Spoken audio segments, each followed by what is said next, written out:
Xo'p, trading qilib pul ishlab beraman deb yurgan, odamlarni aldab yurgan, o'zini tradingchiman deb ko'rsatayotgan o'sha yolg'onchilardan yana bittasi. Xo'p, uni linki mana link. Abdulloh Trading mana shu linki, mana bu ko'kdagi link. O'zini tanishtiryapti, endi 5 yildan beri tradingda ishlayman deb maqtayapti o'zini endi o'zicha. Lekin pul berganingizdan keyin, misol uchun siz 500 ming har xil pul so'raydi-da. Ko'rgan bo'lsangiz mana 500 ming so'rayapti. 14 million qilib berdim deb aytyapti bitta odamga. Mana qilib guruhi bor. Mana shunaqa Abdulloh guruhi bor.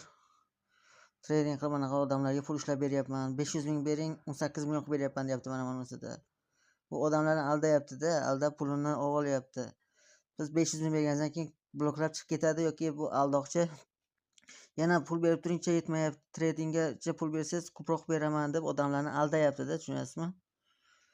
Shunaqa qilib aldab pullarni shilib olyapti. Mana shu guruhi bu. Umumiy guruh mana shu guruhi. Abdulloh bilan trading deb qo'yganmiz. Linkini yana mana bu yerda havola, taklif havolasida. Xo'p, yozganingizda, kirganingizda mana bunga kirasizda, bunga yozishingiz mumkin bo'ladi mana.